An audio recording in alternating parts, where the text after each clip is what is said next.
So maybe you saw this yesterday. There's a piece on the Huffington Post. If you're in the unfortunate habit of reading the Huffington Post, you may have seen an article from Noah Mickelson.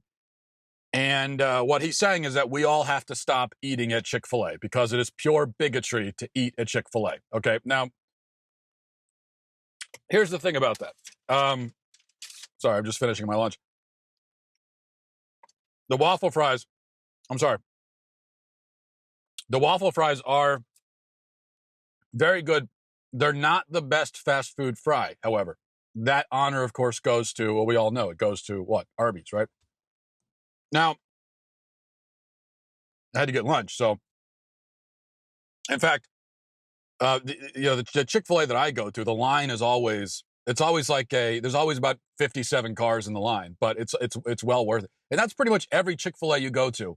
It seems to me, it's the one fast food restaurant where, I mean, like you go to a Burger King, I've never seen more than 2 cars in line at a Burger King. I've never seen that, but at Chick Fil A, we were driving through Pennsylvania the other day. We stopped off at a Chick Fil A. And the line was so long. The line itself started in Connecticut. That's how long the line was. Literally. No, I think maybe there was 10 cars in line, but it was a big line, is the point. Anyway, but what I'm doing right now is very bad. I'm not supposed to be doing this. I want to read a little bit from this article. He says, Noah Mickelson says, if you really love LGBTQ people, then you are not allowed to eat at Chick Fil A. He says, when Twitter CEO Jack Dorsey was called out earlier this week for tweeting about eating at Chick Fil A during Pride Month, I don't know if you heard about that, but the CEO of Twitter ate at Chick Fil A, which was crime number 1.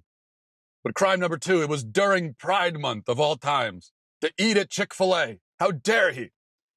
But he did issue an apology. He issued a formal apology for having eaten at Chick Fil A. That's where we're at right now in our culture. Anyway, so Mickelson goes on. I was shocked to see how many queer people and their allies not only didn't care, but went out of their way to defend the fast food chain. Excuses I've heard for continuing to eat at Chick Fil A range from a nonchalant dismissal to an all-or-nothing paradigm to a simple admittance that the siren song of the company's kitchens has proven impossible to ignore. The siren song of Chick Fil A. It is a very enchanting song, I have to say. To all of these flimsy justifications, I say bull S. Only he didn't say S, he said the whole word. If you care about queer people, or you yourself are queer, you have absolutely no business eating at Chick Fil A. Ever. It's really that straightforward. If you're arguing that there are other, arguably bigger fish, or in this case, chicken to fry, you may not be wrong. However, I think you're underestimating my, and probably your, ability to be angry about and take action against more than one target at once. That's really healthy, isn't it? When your goal is to be angry at more than one thing at the same time. You're underestimating your ability to be angry at a lot of things all at once. Just because Chick Fil A may not be as bad, in your view, as the Trump administration, that doesn't mean we shouldn't challenge Chick Fil A on its anti-queer stance while continuing to call out and work against other offensive and or dangerous entities. Chick Fil A is a dangerous entity. You're looking right now into you're looking at danger right here. Now, on Twitter, the Huffington Post shared this article, and I could just read the whole thing because it's pretty hilarious, honestly, but I won't do that. The Huffington Post shared the article and added a similar rallying cry. It said, "It's time to choose where your loyalty lies, with the queer community or with your stomach." Now, this is a very bold move, to stack yourself up against a chicken sandwich and ask people to choose between the two. I would never do that, okay? I wouldn't even do that, like, with my wife. Okay? I would never say, hey, listen, honey, it's me or this. What's it going to be? I wouldn't do that. I'd be way too terrified about what the answer might be. So, but this is what the left is now doing with the gay community. They're saying, hey, you can either have the gay community or you can have Chick Fil A. What's it going to be?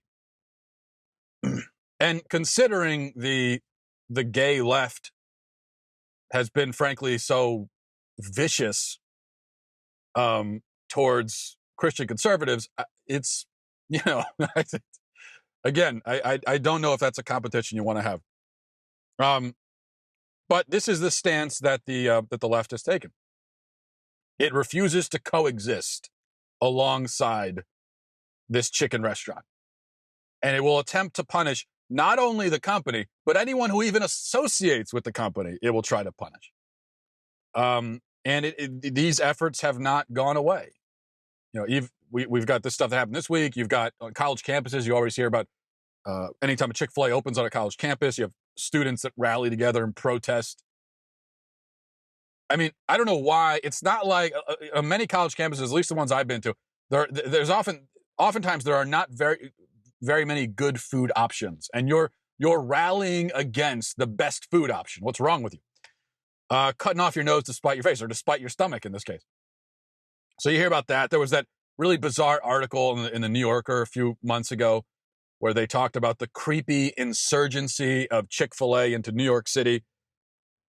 So it's clear that the left has not forgotten about Dan Cathy, who's the CEO of Chick Fil A, has not forgotten about his sin of publicly supporting biblical marriage 6 years ago. They have not forgotten about that. They will never forget about that. They have chosen the hill they're going to die on, and it is a hill covered in chicken sandwiches and waffle fries and chicken nuggets.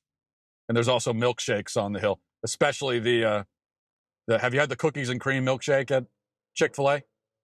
Very good. It's an above average milkshake. And I mean, comparing it to even restaurants that specialize in milkshakes and ice cream. Anyway, what were we talking about? Oh, yeah. Chick Fil A. Now, I think there are two things that we conservatives and Christians can learn from this whole, what's been happening with Chick Fil A and the left's war on Chick Fil A. There's two things we can learn from it. One I wrote about yesterday, and that it's an important lesson that I've talked about before, but it's worth emphasizing. Never apologize for your beliefs. If your beliefs are right and true, never apologize for them. Dan Cathy has never apologized for his stance on traditional marriage. So-called traditional marriage, so-called biblical marriage, when really it's just marriage, right?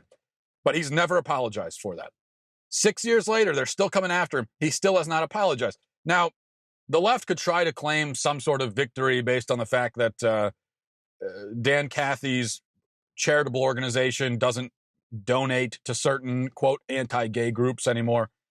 And Dan Cathy's also, a couple of years after all this went down, he came out and said that he regrets inadvertently getting his company involved in a political dispute. He obviously is someone who doesn't necessarily relish the attention. And I think it's pretty clear that he feels bad that his employees got mixed up into this, and he didn't like that. So the main thing, all he wants to do with Chick Fil A is just sell chicken. On a personal level, he promotes Christian values and traditional marriage and so forth. But as far as Chick Fil A's primary mission is just to sell good chicken, right? And that's the point that he tried to make. But he never apologized for his beliefs. He explicitly was not apologizing for believing in biblical marriage. And when given the opportunity, he reasserted that belief. So they have not won. They came after him. This all began in 2012 when Dan Cathy was asked in an interview about his opinion about traditional marriage. He says that he is an advocate for it, and that's when all this started. He has not backed down from that even an inch. And so there's a great lesson there. That you've got this guy in this company, this guy runs a company, he comes out for traditional marriage. The hounds of hell are unleashed to go after him. He sticks by his guns. And what's happened in the preceding 6 years? Well, only unprecedented growth and enormous profitability for Chick Fil A. Now Chick Fil A is even more popular than it was before all this began. So stick to your guns. Now, of course, I'm not saying that, as Christians, we aren't guaranteed to make out so well when we voice our beliefs and stick to them.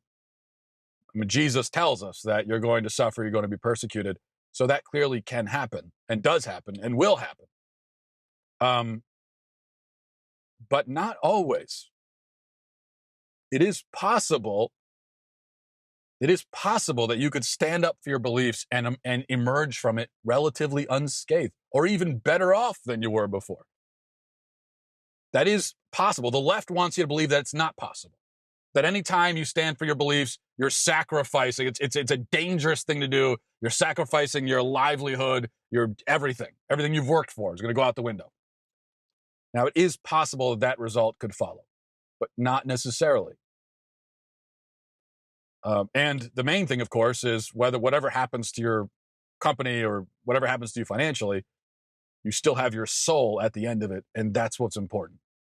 So that's a really important lesson. Don't apologize for your beliefs. But the second lesson is this. Gay marriage is the left's most sacred cow. And to oppose gay marriage is to commit, in their minds, the unforgivable sin. If Dan Cathy had come out in favor of strong borders or gun rights or entitlement reform or tax reform or whatever else, the left probably would have complained. They would have been mad about it. But they would not have spent the last half decade trying to ruin him for it. Many companies and businesses have come out and said, we support guns, we support this and that. They'll be mad at you, but they'll move on. I think Dan Cathy could have even come out as pro-life, which I'm sure he is pro-life. And maybe he's probably said so somewhere, I don't know. But he could have even come out as pro-life, and it would not have provoked the same level of backlash as does the gay marriage thing. Now, abortion is still the left's high sacrament. Abortion is still the ultimate high sacrament of liberalism.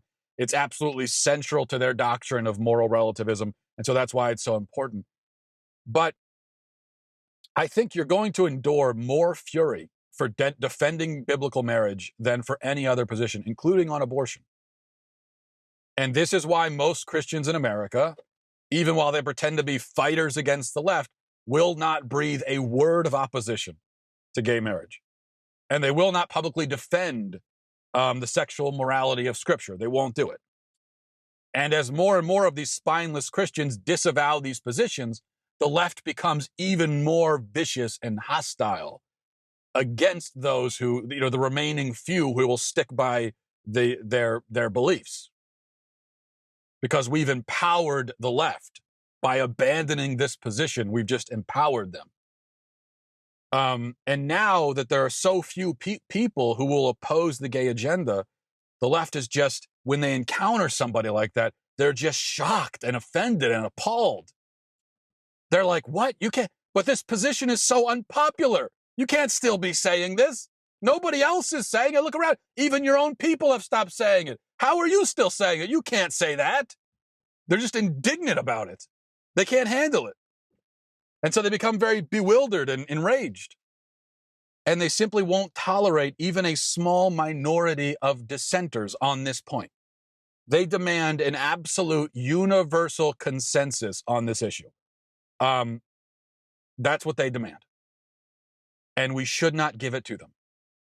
Because the truth is still the truth. Sin is still sin. Marriage is still marriage. And if we're not going to defend those propositions, then we've already given up the whole game.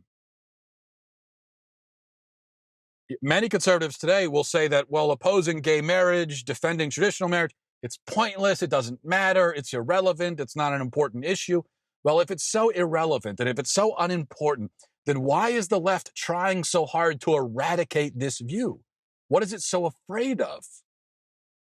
If it's so unimportant, why can't they tolerate even just a few people who have no power anyway, coming out against gay marriage? I think the resistance is a clear indication that this issue does matter. Of course it matters. It matters on two levels. First of all, marriage is the foundation of the family, and thus it is the foundation of our civilization. Marriage has two essential purposes, two components, and that is it's procreative, it can create children, and the other is that it's a bond, a permanent monogamous bond between man and woman. And it bonds them together in love and devotion and sacrifice. If we categorically reject the essential purpose of marriage and reject its meaning, if we deny those things, then we have fatally weakened this building block upon which society rests. That's why it's so. People say, why is the definition of marriage important? Because marriage it's the foundation of our society. That's why it's so important. What do you mean? Why is it important? And there's a second point too. Sexual immorality is a great scourge of modern times, and it has led a lot of people into dark and despairing places. Now, the left's message is a hedonistic one, and thus it is a message that leads people further into despair. And we have to have a counter vision. We have to be able to resist them on that front. And our counter vision is not simply that gays shouldn't have sex. It's one of sexual morality. It's one of properly ordering, our sexuality and of having the proper purpose for sexuality, which is, again, to bond man and woman together and also to create. We can't, culturally speaking, we cannot give up on that. We sacrifice quite a bit if we give up on that. We have to be able to still defend that position. Because if we don't, then what's the point? If we give up on one of the building blocks of human civilization, then everything comes crumbling down and there's no point. The left's goal is to essentially dismantle and reshape Western civilization, and that's why this is so important to them, and it's why we must resist them and stick to the truth.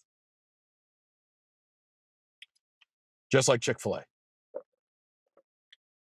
Thanks for watching. Thanks for listening, everybody. Godspeed.